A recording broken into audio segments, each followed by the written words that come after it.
Aujourd'hui, je vis avec, en ayant fait 3 AVC. Parce que c'était malheureusement pour mon premier AVC le côté droit qui avait été touché. En fait, le côté droit gère le côté gauche et le côté gauche gère le côté droit. Je l'ai appris. Sur mes 2 autres AVC, ça a touché en fait l'autre côté.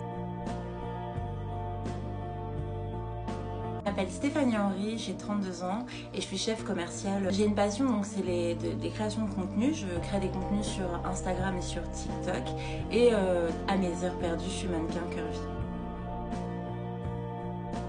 À 27 ans, j'étais enceinte de mon deuxième enfant et j'ai eu des forts vomissements qui m'ont créé en fait une dissection carotidienne et j'ai eu donc mon premier AVC sur les périodes de Noël 2017.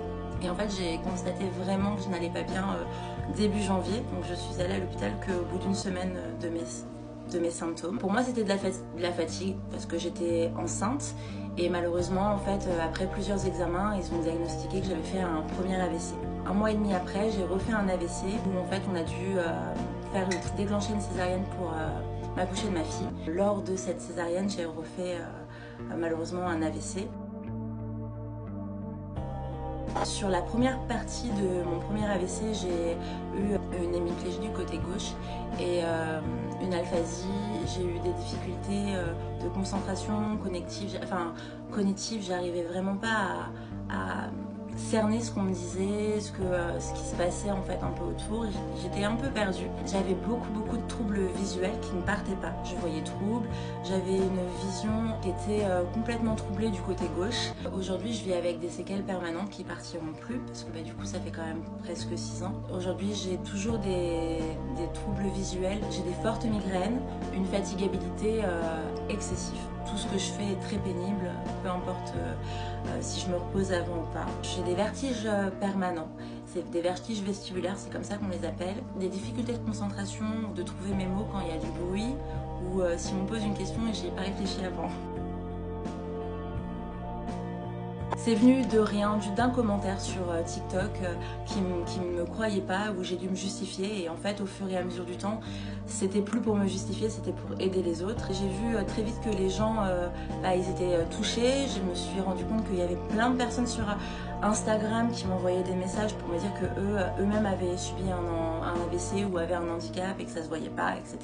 Et en fait, on a pu discuter. Et là, je me suis dit, il n'y a vraiment pas beaucoup de contenu comme ça, pourquoi pas en créer. Et du coup, j'ai fait de la sensibilisation et plus j'en faisais, plus j'avais effectivement des gens qui ne comprenaient pas, qui m'insultaient, qui me disaient qu'ils ne comprenaient pas et que ça ne servait à rien. Mais plus aussi j'avais des personnes qui m'écrivaient tous les jours. Je reçois une dizaine de messages pour me dire oh, merci, tes vidéos me font du bien. Aujourd'hui, je me suis préparée, je suis allée en Cassandie, j'ai pas eu peur. Ou aujourd'hui, j'ai fait ma demande. Ou aujourd'hui, j'ai eu ma réponse, j'ai fait la demande grâce à toi.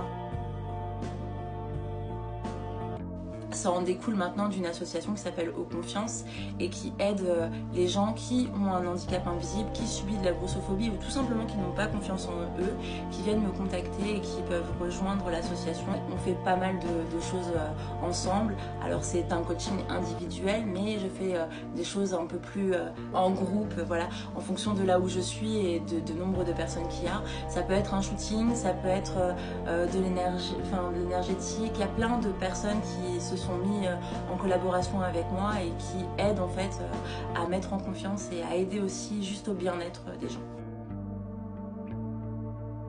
Le conseil que je donnerais tout simplement, alors il est peut-être pas forcément bon, mais de rentrer le moins possible en contact avec de gens. Dans la queue par exemple, s'il y a énormément de monde, ça ne sert à rien de rentrer en contact avec les 10 personnes qui sont devant vous.